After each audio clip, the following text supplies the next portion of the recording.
My brother betrayed me by sleeping with my fiancée. Then, my family chose to forgive them and pressured me to reconcile, so I walked away. And what I did afterward broke them. I was raised in a tight-knit town just outside Milwaukee, always believing my family was my rock. Ours was the kind of household where silence was rare and secrets were even rarer. We talked through everything, from petty schoolyard fights to existential fears about the future. Dylan and I, being so close in age, had a bond that felt like a second skin. An understanding forged in shared bedrooms, bruised egos, and backyard baseball games. He was spontaneous, always the life of the party, able to charm anyone within 5 minutes. I was deliberate, methodical, the type who planned vacations down to the hour and filed my taxes in January. Despite our differences, we worked. I covered for him when he missed curfew. He defended me when someone teased me in school. We weren't just brothers, we were partners in crime. Our sister Mia was the heart of the house. Being the youngest, she was spoiled in the way youngest children usually are, but she brought a lightness that kept everyone grounded. Claire, our mother, ran the household with unmatched precision. Her calendar ruled our lives, color-coded and neatly posted on the fridge. Dad, Joe, was the glue, calm, kind, and dependable, always ready with a joke or a hug depending on what the situation called for. In that environment, trust wasn't optional. It was assumed, inherited, like eye color or the family recipe for chili. So when I met Emma, and things clicked almost instantly, it felt like the universe was validating the rhythm my life was already moving to. We met during junior year at the University of Wisconsin-Madison, during a painfully boring group assignment that she somehow made tolerable with her quick wit and dazzling energy. She made everything feel vibrant, like every mundane moment was worth savoring. She was sharp, ambitious, and effortlessly captivating. People noticed her when she walked into a room, and she chose me. That meant something. At least I thought it did. We started dating soon after our project ended. Weekend coffee runs turned into overnight stays. Before I knew it, she was woven into every part of my life. She met my parents over Thanksgiving, laughed at my dad's corny jokes, helped my mom clean up in the kitchen without being asked. Everyone loved her. Mia even said she's like a sister already. The irony of that would sting later. I proposed to Emma in November, just under a year after we started dating. It was a simple moment. No crowd, no fanfare, just us under a canopy of orange leaves, the kind of Midwestern autumn that feels timeless. She cried, I cried. She said yes, and I felt like my world had finally locked into place. The wedding was scheduled for June. We spent weekends touring venues, tasting cakes, arguing about guest lists. She took the lead on colors and flowers. I handled budgeting and logistics. It was balanced. It was ours. Or so I thought. Then came that Friday in March, one of those rare, quiet days at work where everything moved slowly. I decided to leave early, pick up Emma's favorite Thai food, and surprise her with a cozy night in. I even grabbed a bottle of Riesling I knew she loved, the one she always said tasted like summer in a glass. When I walked into the apartment, everything felt wrong. Her shoes were by the door, but there was no music playing, no TV murmuring in the background, just a strange, stifling quiet. I called out her name but got no answer. Then I heard a soft laughter, faint and muffled, coming from the bedroom. For a second, I thought she was on a video call, maybe with Mia, maybe watching something funny online. But as I stepped down the hall, that familiar dread began to build in my stomach, the kind of instinctive discomfort that your body recognizes before your mind catches up. I pushed the door open. And there they were. Emma and Dylan, my fiancé and my brother, in bed together. Emma was wearing one of my old shirts, gray with a faded red heart I'd given her on Valentine's Day. They froze the moment they saw me. Emma's eyes widened. Dylan's mouth opened like he was searching for words. The room was filled with a silence so loud it felt like it was screaming. Dylan had the nerve to say, "It's not what it looks like." What else could it possibly be? Emma didn't speak. She just scrambled for the blanket, like modesty could undo what I had just witnessed. I didn't yell. I didn't cry. The betrayal hit with such force it knocked the emotion clean out of me. I looked at her and said calmly, "Pack your things. Get out." She stared at me, stunned. Dylan mumbled something about how it just happened, how they didn't mean to hurt me, but I was already turning away. "You're dead to me," I said to him. My voice was steady, my heart was not. I didn't wait for their explanations. There were none that could matter. I left, drove aimlessly until I ended up at my friend Kyle's place. I didn't say much that night. Just laid on his couch, eyes locked on the ceiling, trying to piece together how the two people I trusted most had completely dismantled my world. The next day, I went to work like nothing had happened. I needed structure, normalcy, something to keep the emotional avalanche at bay. When I came home, Emma was gone. She'd taken most of her things and left a note. It was short, apologetic in the vaguest way. She claimed she never meant for this to happen, that she and Dylan had fallen in love, that she hoped one day I'd understand, and maybe even be happy for them. I read it once, then tore it up and threw it away. The framed photo of us that once sat on the kitchen counter was gone, replaced by that pathetic letter. I stood in the kitchen for what felt like hours, the silence of the apartment mocking me. That night, I opened every drawer, every cabinet, and threw away anything that reminded me of her. Mugs she bought, throw pillows she loved, that candle she swore smelled like cozy. Gone. I erased her. But my problems were just beginning. The fallout didn't stay contained for long. Within days, my phone began buzzing with messages from my family. I hadn't told anyone, hadn't found the words, but someone had. Likely Dylan or Emma, trying to control the narrative. My mom was the first to call. Her voice was trembling, thick with disbelief and heartbreak.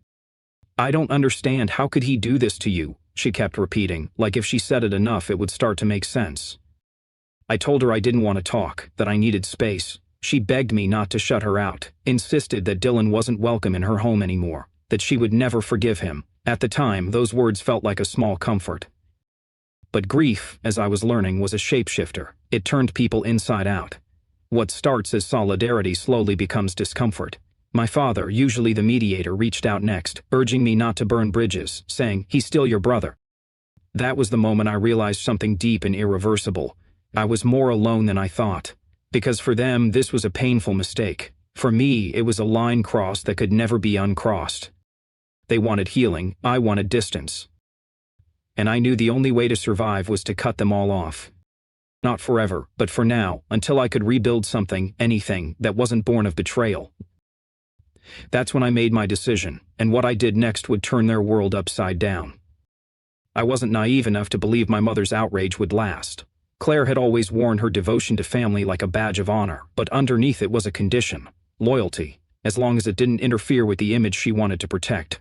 She had a history of smoothing things over, brushing pain aside if it meant maintaining the illusion of unity. I knew, deep down, it was only a matter of time before her sympathy for me faded and her instinct to keep the family together re-emerged. Which meant, inevitably, she'd start defending Dylan.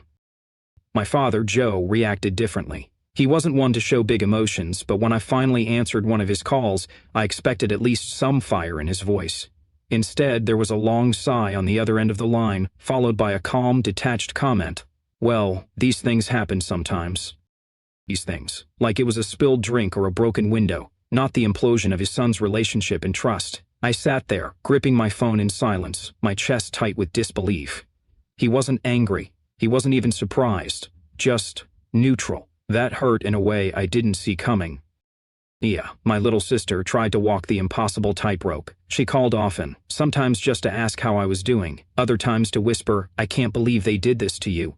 But her voice always held hesitation, like she was balancing her support for me with some invisible obligation to the rest of them. I appreciated the effort, but it was clear she was torn. And torn wasn't enough for me anymore. So I stopped answering. I ignored the texts, let the voicemails pile up. I didn't have the energy to replay the betrayal or justify my pain. I especially didn't want to hear anyone tiptoeing around the idea that I should let it go. Instead, I turned to the only thing that didn't betray me: work. I threw myself into it completely. Late nights, weekend hours, volunteering for every project. My boss, Kevin, noticed. One afternoon he pulled me aside and asked if everything was all right. I didn't give him the full story, but I admitted I was dealing with some personal stuff. That's when he mentioned an opportunity at the Indianapolis branch. They needed someone to lead the team, someone with experience, focus, and reliability. Kevin thought I'd be perfect for the role. It would be a step up, a promotion, and a way out of Milwaukee. I didn't need time to think it over. I said yes. When I told my parents, my dad gave a simple nod over the phone and said, "Good for you. A fresh start might be what you need." No resistance, no emotion, just acceptance. My mother, however, reacted as if I'd told her I was joining a monastery in the Himalayas. She cried, she pleaded. "What about family dinners?" she sobbed. "What about Christmas? You can't just leave us, Alex." I told her plainly, "I'm not leaving you, I'm leaving him. Dylan's not my family anymore." She tried to assure me he wasn't part of the picture, that they supported me, that they understood. But I didn't believe her. My mother had always had a way of saying what needed to be said in the moment, then quietly doing whatever suited her once the dust settled. And by July, my instincts were proven right. Dylan was back in their house. One evening, Mom called me, her tone casual, like nothing had changed. She mentioned, almost offhandedly, that Dylan had been staying with them again. He didn't have anywhere else to go, she said, like it was the most natural thing in the world. I was stunned. This wasn't just forgiveness, it was an invitation. She brought him back into the home that was supposed to be a safe haven for all of us. Into the space where we had celebrated birthdays, holidays, where Emma had once sat smiling beside us. I didn't even try to hide my reaction. "So, you're choosing him over me," I snapped. "No," she insisted, "he's still my son, I can't turn him away." "Well, he's not my brother anymore," I replied, voice hard and sharp, "and I want nothing to do with him." That was when she launched into her campaign, her mission to glue the broken pieces back together, no matter how jagged they were. She started spouting phrases like family healing and forgiveness is strength, and we have to move forward. It was all code for, just pretend it never happened so I can stop feeling guilty about letting him back in. I wasn't buying it. I told her, clearly and without apology, "If you want unity, stop rewarding the person who tore everything apart." Then I hung up. From that moment on, I kept my distance. I was already preparing for my move to Indianapolis anyway. I found a new place, packed up the apartment I'd once shared with Emma, and looked forward to a city where no one knew me or the wreckage I was leaving behind. Leaving Milwaukee wasn't easy. There were good memories there too, innocent ones, moments I wished I could isolate from the pain. A part of me felt like I was letting Dylan and Emma win by leaving, but the truth was, staying would have been worse. Every coffee shop, every sidewalk, every family photo in a drawer, it all reminded me of the life I lost. I needed to get out to breathe. By the time I left, I had severed nearly every tie. I didn't respond to messages, I didn't return calls, not even Mia's soft-voiced apologies could reach me anymore. They had made their choice by opening the door for Dylan again, and I had made mine by walking away from all of it. I didn't know what was waiting for me in Indianapolis, but I knew what I was leaving behind, an identity I no longer recognized, the role of the good son who sacrificed peace for the sake of appearances. That role was dead. It was time to live for myself. By September, something remarkable happened. I started to feel okay. I made friends, real ones. My new team at work respected me, not for my name or my family ties, but for what I brought to the table. The distance gave me clarity. I slept better. I laughed more. I remembered what it felt like to belong to myself. And then, just as things were beginning to settle, my phone rang. It was my mom. Her birthday was coming up. She wanted me to come home, just for a day, she promised, just the immediate family. She missed me, she said. Her voice cracked. She sounded human. Vulnerable. Against my better judgment, I said yes. The drive back to Milwaukee felt endless. Hours of open road gave me too much time to rethink my decision. I kept telling myself this wasn't about reconciliation. It was about showing up for my mother, despite everything. Maybe it would be okay, maybe, just for one day, we could pretend none of the ugliness existed. But as I pulled into the driveway of the house I grew up in, a sinking feeling settled in my chest. Something told me this visit would not go the way I hoped. The moment I pulled up to my parents' house, I felt as something wasn't right. There were too many cars parked along the street, too many unfamiliar silhouettes crowding the driveway. And then I saw it, Dylan's car, sitting smugly like it belonged there. My stomach clenched as my hands tightened around the steering wheel. A part of me wanted to put the car in reverse and drive away, to spare myself whatever betrayal was waiting inside, but I couldn't, not this time. I couldn't give my mother the satisfaction of thinking I ran from the truth. I stepped out, took a deep breath and told myself to make it quick, in and out, just enough to say I came, then disappear again into the clean life I'd built in Indianapolis. The front door creaked open and there she was, my mother arms open wide, wearing a smile that was just a little too bright. "Alex, I'm so glad you came," she said, pulling me into a hug like nothing had happened. Her voice was coated in forced cheer, the kind she used when she was trying to cover a stain with glitter. I stiffened in her arms, my eyes already scanning the living room. And there they were. Dylan, Emma. Sitting together on the couch like they belonged there, like they hadn't burned my life to the ground. Emma even had the audacity to laugh at something Mia had just said, her voice light and carefree, as if this were any other gathering. I stood frozen in the entryway, rage simmering just beneath my skin. "Why are they here?" I asked, my voice low and razor sharp. Before my mom could answer, she quickly grabbed my arm and tried to steer me further into the house. "Let's just talk in the living room," she said, her tone hopeful, desperate to spin this mess into something normal. As we entered the room, my mom launched into her favorite narrative, the one about healing and family and how we all need to move on. She was trying to frame this ambush as a heartfelt reunion. She said Dylan and Emma had made a mistake, just one mistake, and they were truly sorry. She insisted it was time to move forward, to forgive. Dylan, ever the shameless one, leaned forward and said, "I'm sorry, man, it just happened." He said it like he had accidentally dented my car, not dismantled my future. Emma followed suit, chiming in with, "We never meant to hurt you," her face smooth, unreadable, not an ounce of real remorse behind her eyes. I stared at them, trying to comprehend how people could be so detached from reality. Did they genuinely believe that a few empty words could undo the chaos they'd caused? The arrogance of it was infuriating. I leaned forward slowly, locking eyes with Dylan. "You're a pathetic excuse for a brother," I said, every syllable dripping with truth. Then I turned to Emma, and the weight of everything I'd been holding in came out in one line. "And you, I hope he cheats on you too. You two deserve each other." The room dropped into a stunned silence. My mom opened her mouth to speak, but I didn't give her the chance. I stood, looked her dead in the eye, and said, "Enjoy your golden boy. Don't call me again." And then I walked out. Behind me, I could hear her trying to restore calm, reassuring everyone that I'd come around eventually. Dylan said nothing. Emma didn't even flinch. I climbed into my car, heart pounding, fury and disbelief raging through me. How could she think this was okay? How could she expect me to just roll over and forgive, like this was some petty sibling squabble and not the deepest betrayal I'd ever experienced? I spent the rest of the day driving aimlessly around Indianapolis, trying to cool off, but the anger clung to me like smoke. I kept replaying that scene. Emma's fake apology, Dylan's hollow tone, my mother's desperate excuses.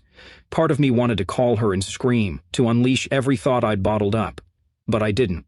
I knew it would choice when she welcomed them back into her life. That night, I blocked her number. I blocked Dylan's too. Even though he hadn't reached out in months, I knew it was only a matter of time before he or Emma tried to make contact. I wasn't interested. I'd had enough. For the next few weeks, I buried myself in work. It became my lifeline. I poured everything I had into projects, accepted every assignment, stayed late most nights. To my coworkers, I probably looked like a model employee. But the truth was, I didn't know what else to do with the storm inside me.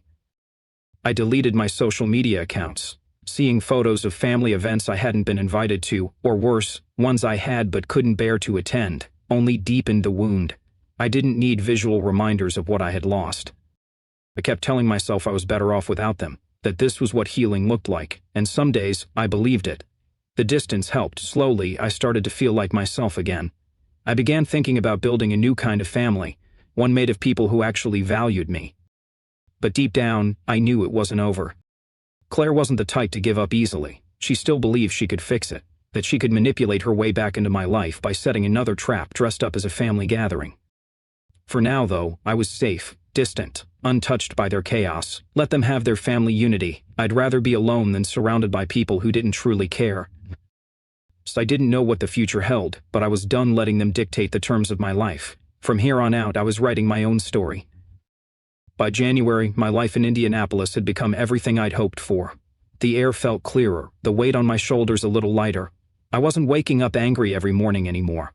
I had space to think, to breathe, to be. And then, just when I thought I had finally put it all behind me, a message popped up in my inbox. It was from Sarah, a distant cousin I barely remembered. We'd met maybe a handful of times over the years at weddings and holidays, never exchanged more than polite hellos and vague comments about the weather. So when she messaged me out of the blue saying she was moving to Indianapolis and could use some help settling in, I didn't know what to think. Part of me was suspicious. Was this another attempt on my mother to pull me back in through family connections? Or was it just coincidence? Either way, I wasn't sure I was ready to let anyone with the last name family get close again. Still, something about her message felt genuine. She mentioned that she didn't know anyone else in the city and thought maybe we could grab coffee sometime. I hesitated before replying. I'd built walls so high over the past year that the idea of letting even a distant relative in felt risky, but I also remembered how lonely it had been in those first few weeks after the move, how I had sat in my apartment some nights just staring at the ceiling, unsure of what came next. Maybe meeting up wouldn't be so bad. I replied with a cautious, "Sure, let me know when you're in town," and left it at that. For the first time in a long time, I wasn't reacting out of anger or grief. I wasn't trying to prove a point or protect a wound. I was simply taking a small step forward. Whether it led somewhere or not didn't matter. What mattered was that I was moving, slowly, deliberately, on my own terms. Because healing isn't about forgetting. It's about learning how to exist again, piece by piece, in a world that's rearranged itself without your permission. And that's exactly what I was doing. At first, I considered ignoring her message completely. My cousin Sarah reaching out felt like a trap, or at the very least, a risk I wasn't eager to take. Given the history, my family had shown me repeatedly that any level of engagement, even the smallest nod of connection, had the potential to spiral into chaos. But a part of me hesitated. Sarah hadn't done anything to me, she wasn't part of the betrayal, and for all I knew, she might not even be aware of what really happened. Her message was simple, and there was a nervous edge in her tone that suggested she was just trying to find someone familiar in a new city. Against every protective instinct I had built over the past year, I told her I'd help. It was just one afternoon, I reasoned. A simple favor for someone who likely had no idea she was stepping into a minefield. That weekend, I drove out to the address she'd sent. A modest apartment complex tucked into a quiet corner of Indianapolis. The kind of place where the grass is slightly overgrown and the neighbors offer polite waves. I pulled into the lot and immediately spotted the U-Haul truck. So far, everything seemed normal. Until it wasn't. As I rolled to a stop, I caught sight of two figures unloading boxes from the back of the truck. My blood ran cold, Dylan, and my dad. I froze, gripping the steering wheel until my fingers turned white. Every muscle in my body screamed back out to escape before they saw me, but it was too late. The front door opened, and out stepped my mom. She locked eyes with me instantly and waved, smiling as if we were at some cheerful holiday get-together instead of what was clearly a setup. "Alex, wait," she called out, jogging toward the car. I slowly shifted the car into park and stepped out, but I didn't move any closer. My voice was sharp, low, cutting through the air. "What the hell is this?" I motioned toward Dylan and my dad, who now stood awkwardly near the truck, looking anywhere but at me. My mom gave me that look, the one she always used when she wanted to appear reasonable while orchestrating manipulation. She started in with her rehearsed excuse, talking about how Sarah needed help and it made sense for the family to be involved. It was clear within seconds that this had never been about Sarah. Then Dylan, as always, stepped forward with watery eyes like he'd been prepping for an amateur theater role. "I'm sorry, Alex," he said, his voice shaking. "I know I mess up. I just want to fix things." The sight of him trying to squeeze out tears while reciting the same lines he used at my mom's birthday made my stomach turn. There was nothing sincere in his voice, just desperation to clean up his image. And of course my dad jumped in too. "Alex, come on," he said, using that tone he always fell back on when he thought I was being irrational, condescending, frustrated, patronizing. "You're holding on to this grudge, and it's tearing the family apart. Be the bigger man." That was it, the final straw. Be the bigger man? As if I was clinging to petty resentment, as if Dylan hadn't blown up my entire life, as if my pain was just some inconvenience getting in the way of their comfort. He stepped toward me, reaching out, probably to offer some placating gesture. Without thinking, I reacted. My fist connected with his jaw in a sharp, swift movement. The sound it made startled even me. The world stopped for a second. My dad staggered back, hand on his face, staring at me in disbelief. Dylan shrank back as if he wished he could disappear. My mom, of course, burst into tears. "Alex," she sobbed, like I was the one who had broken everything. "How could you?" Dylan mumbled something under his breath about me going too far. I didn't bother acknowledging it. I turned, walked back to my car, and as I opened the door I looked over my shoulder one last time. "Don't follow me," I said, then drove away. When I got home, the first thing I did was block Sarah. Whether she was part of this mess or just a convenient pawn didn't matter. She was now tangled in something I wanted no part of. I needed clarity, boundaries, silence. That night, I sat on the couch in the dark, the glow of the street lamp outside flickering through the blinds, and tried to process everything. I wasn't proud of what happened. I wasn't proud of hitting my dad, but I didn't regret it either, not really, not after being pushed so far for so long and being expected to smile while doing it. The truth was, none of it surprised me. My mother had always gone out of her way to protect Dylan, no matter how much harm he caused. My father, on the other hand, preferred to keep the peace, regardless of who had to suffer to maintain it. I wondered how long they had been planning this. Had they been working with Sarah for weeks? Had she been convinced to reach out under the pretense of needing help, all just to get me to show up? In the end, it didn't matter. What mattered was that I walked away before they could pull me back into their twisted narrative. The next morning, I woke up with a strange combination of relief and sadness. Relief because I had drawn a clear line, sadness because it solidified something I had been avoiding. My family was gone, not physically, but in every other way they were no longer the people I used to know. There was no fixing this, no conversation, no forgiveness. They didn't see what Dylan and Emma had done as a betrayal. They saw it as a mistake, something that could be glossed over for the sake of appearances. That day, I decided to cut them off completely. No more calls, no more messages, no more room for their chaos in my life. My world in Indianapolis was stable, healthy, mine. Whatever they were hoping for, reconciliation, closure, some return to a broken normal, they weren't going to get it. I was done being the one who held the family together while everyone else tore it apart. They could keep their illusions and their guilt-soaked apologies. I didn't need them. By December, I was lighter mentally, emotionally. My life in Indianapolis was steady. My mind was clear. And for the first time in years, I felt in control. I started taking small steps that reflected the life I wanted. I signed up for a weekend hiking group and joined a local gym. I even reached out to an old college friend who happened to live nearby. Slowly, my circle began to grow, not because I was trying to replace what I'd lost, but because I was finally allowing myself to build something better. And with every new day, I stopped measuring my progress against my past. I stopped wondering if my mother would ever understand, or if Dylan would ever truly feel remorse. The truth was, it didn't matter. They had shown me who they were, and I had finally learned to believe them. What mattered now was peace, and that peace wasn't something they could offer me. I had to find it on my own. And I was. Every morning I woke up in my own space, far away from the lies and manipulation. I felt a little more free. Not fully healed, but on my way. And that, for the first time, was enough. By the time winter rolled around, something unexpected had entered my life. Her name was Hannah. She was 24, thoughtful, quick-witted, and had this calm, steady presence that settled the storm inside me. In a world that had felt unpredictable and cruel, she was grounding. We met at a local bookstore event of all places, where she noticed me thumbing through a book on rebuilding after trauma. She made a joke about self-help sections being better than therapy, and somehow that broke the ice. From there, things just clicked. She became my rock, not because she tried to fix me, but because she understood. Truly understood. She didn't push, didn't prod. She listened. She gave me space when I needed it, and closeness when I was ready. When I eventually told her about the implosion of my family, about Dylan, Emma, my parents, she just said, "That's a lot, and I'm sorry you went through it." For the first time in what felt like forever, I had someone in my life who saw me, not just the version of me I projected to keep others comfortable, but the raw, healing person beneath all the layers. Hannah's family lived in Chicago, and as Christmas approached, she invited me to join them for the holidays. I hesitated at first. Holidays had always been complicated for me. But she reassured me, said they were low-key and warm, and I figured maybe it was time to experience something different, something healthy. It turned out to be exactly what I needed. Her parents were genuinely kind, the kind of people who made you hot cocoa before you even asked and kept extra slippers by the door just in case. Her siblings were funny and welcoming, and the house radiated comfort instead of tension.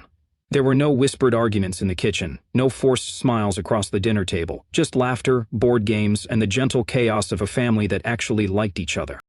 For the first time in years, I found myself actually looking forward to the holidays. Then, a week before Christmas, I got a letter in the mail. At first, I nearly tossed it aside. It didn't look familiar, but something made me open it. The moment I saw the handwriting, my heart sank. It was from my mother. The letter was filled with emotional undercurrents I knew all too well. She wrote that Dylan and Emma had gotten married. That news alone felt like a gut punch, but it didn't stop there. She added that she and my dad had separated. Though she didn't elaborate on the reasons, her focus, predictably, was on the importance of family and how this Christmas could be a chance to heal. She said they needed me, that I was missed. I read it twice, trying to untangle her motives. Was this truly about reconciliation, or just a desperate move to patch up the optics of a family falling apart? The mention of Dylan and Emma's marriage was like salt in a wound. It wasn't just that they moved on, it was that they did it without remorse, without ever trying to make things right. When I showed the letter to Hannah, she didn't hesitate. "You don't owe them anything," she said softly. "If going back will hurt you, don't do it." She was right, of course, but old habits are hard to break. There was a part of me, small but stubborn, that still felt that tug of guilt. That inner voice conditioned by years of obligation whispered that I was supposed to be the one who held everything together. But I knew better now. In the end, I declined my mother's invitation and joined Hannah's family in Chicago.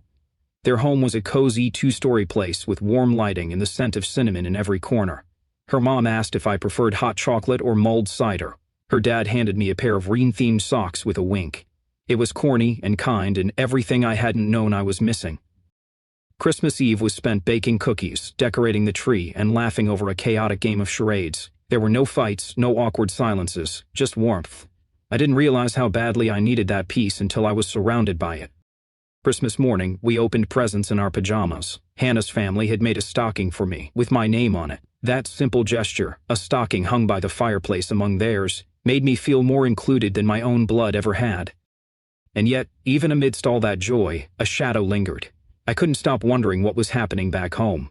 Was my mother sitting alone? Was my dad pretending none of it mattered? Were Dylan and Emma celebrating their first married Christmas while everyone else played along? I forced those thoughts out of my head. This wasn't my burden to carry anymore. I was here, now, in a place where I was safe, and that had to be enough. But life, as always, had a way of pulling me back in.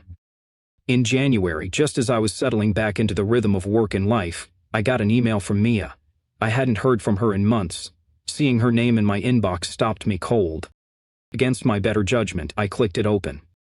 Mia wrote that Dad was now living in a motel, that Dylan and Emma were struggling financially. Dylan's job was unstable. Emma was unhappy. She didn't ask for anything directly, but the tone was familiar, concern masked as connection. The kind of message that wanted sympathy or worse, help. I sat back, staring at the screen. Why did she think I needed to know this? What was I supposed to do with that information? Offer to help? Lend money? Play therapist? I closed the email without replying. I couldn't go back. I wouldn't. Still, part of me felt a twinge of vindication. I didn't take joy in their suffering, but it was hard not to see it as a kind of poetic justice. Dylan and Emma had built their future on betrayal, and now the cracks were showing. That night, Hannah noticed I was quieter than usual. I told her about the email. She listened, then said gently but firmly, "You've done the hard work of moving on. Don't let them drag you backward." She was right. I had rebuilt everything from the ground up. I wasn't going to let their unraveling lives derail mine. The next morning, I deleted Mia's email and blocked her address. It wasn't easy, but it was necessary. They could spiral, they could break, they could reach for me as they fell, but I wasn't going to catch them. I wasn't going to let guilt or family ties lure me back into that chaos. That Christmas with Hannah's family changed something fundamental in me. For the first time, I truly understood what it meant to be free from toxicity. I didn't need to earn love by sacrificing myself. I didn't need to play peacemaker or fixer. I didn't need my family's approval. I had people in my life who valued me for who I was, not for what I could provide, and that made all the difference. I wasn't defined by what had been done to me. I was defined by how I chose to rise from it. By the time summer rolled around, my life in Indianapolis had become something steady, something peaceful. At 28, I finally felt like I had carved out a space that was mine, one free from betrayal, manipulation, and the emotional landmines that had once defined my days. Hannah and I had settled into a rhythm that felt natural and real. Every morning we made coffee together, sometimes in comfortable silence, other times exchanging stories or laughing about something trivial. Life was good. It was real. It was mine. I had completely cut off contact with my family. Their numbers were blocked, their emails filtered, their social media unfollowed. I'd stopped looking over my shoulder, stopped hoping for apologies that would never come. I wasn't bitter. I was just done. And then, on an unassuming Saturday morning, everything shifted. I was lacing up my shoes, getting ready for a run, when I heard a knock at the door. I wasn't expecting anyone. Curious, I looked through the peephole and froze. It was Mia. I hadn't seen her in over a year. For a split second, I considered backing away and pretending I wasn't home. But something, maybe curiosity, maybe caution, pushed me to open the door. She was already crying. "Alex," she whispered, her voice breaking as she stepped forward, uninvited. "I'm so sorry." Before I could respond, she continued, "I should have stood up for you. I should have said something, done more." I leaned against the doorframe, arms crossed, emotions swirling. Mia had always been a passive figure in my life, not overtly cruel, but never brave enough to challenge the dysfunction either. Hearing her admit fault was unexpected, and I didn't know what to make of it. "I cut ties with Dylan and Emma," she added quickly, wiping her tears, "and with Mom. I just couldn't do it anymore." I narrowed my eyes. "What do you want, Mia?" She hesitated. "Dad wants to talk too. Can we meet, please?" Every instinct screamed at me to say no, to shut the door and return to my life, but there was something about the desperation in her voice that made me pause. Against my better judgment, I agreed. A few days later, we met at a quiet diner on the edge of the city, the kind of place that played soft jazz over old speakers and smelled like pancakes and brewed coffee. Mia was already seated with our dad, Joe. The last time I'd seen him, I had punched him in the face outside Sarah's apartment. The tension between us hung heavy as I walked in. He stood as I approached, offering a handshake. I didn't take it. I simply sat across from them and waited.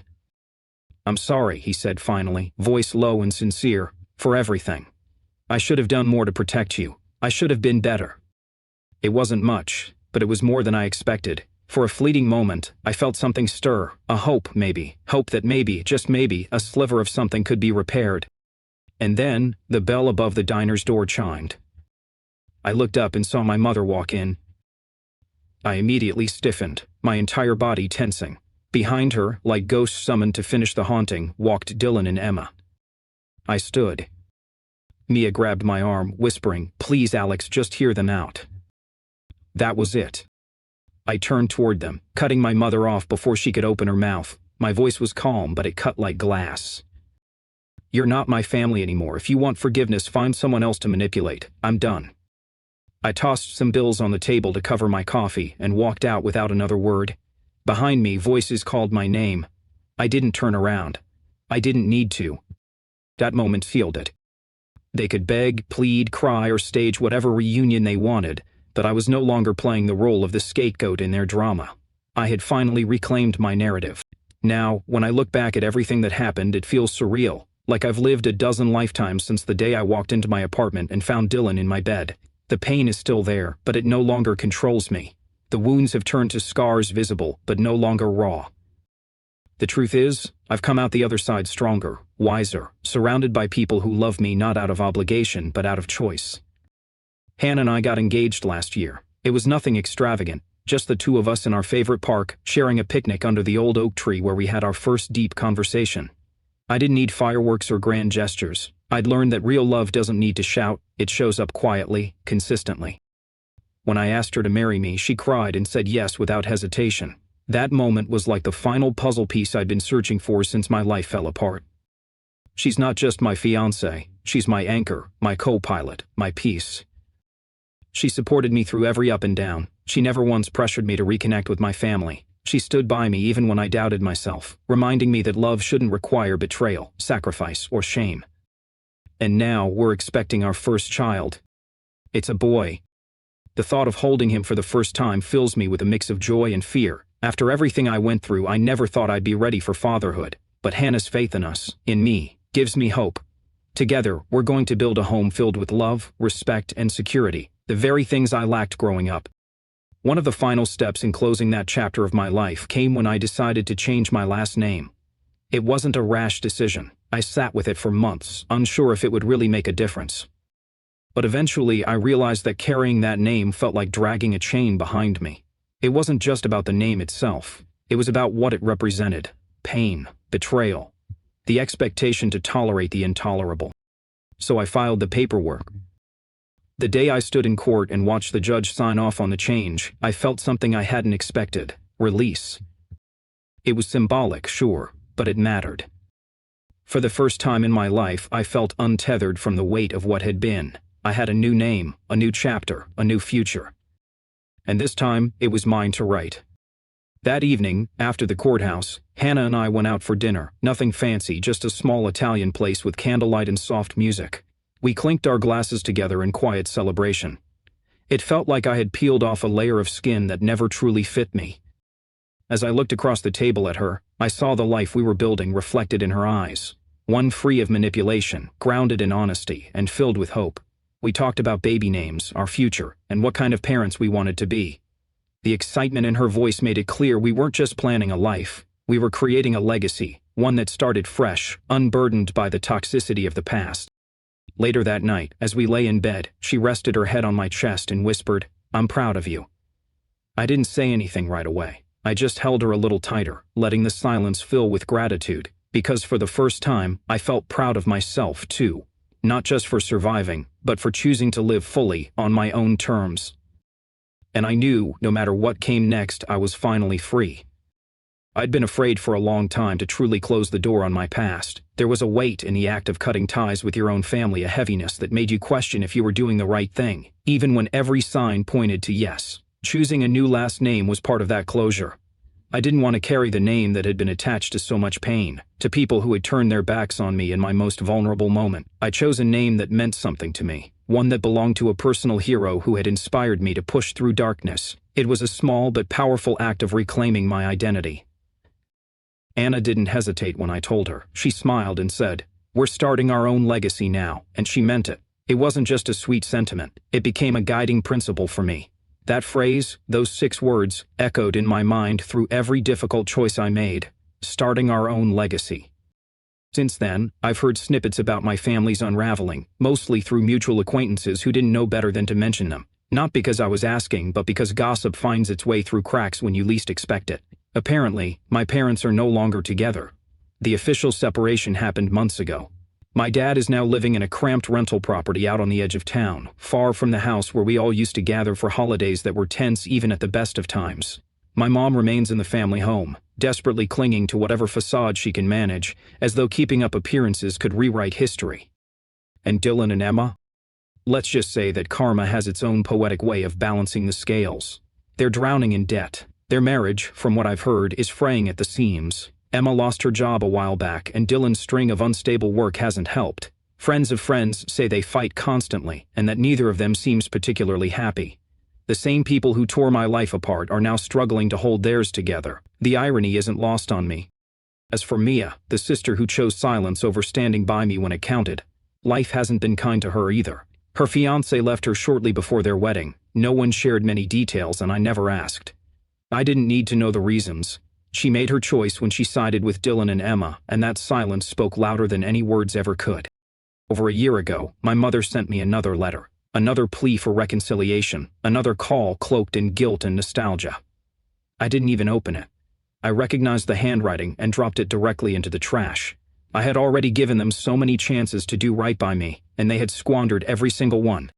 One of the hardest and most powerful lessons I've taken from all of this is the value of boundaries. Real, firm boundaries that aren't softened by obligation or guilt. For too long, I let my family's dysfunction dictate how I viewed myself. I was conditioned to think I had to forgive, to smooth things over, to be the glue holding it all together. But being the glue only kept me stuck to broken pieces. Cutting them off was messy. It wasn't a clean break. There were tears, sleepless nights, moments of doubt.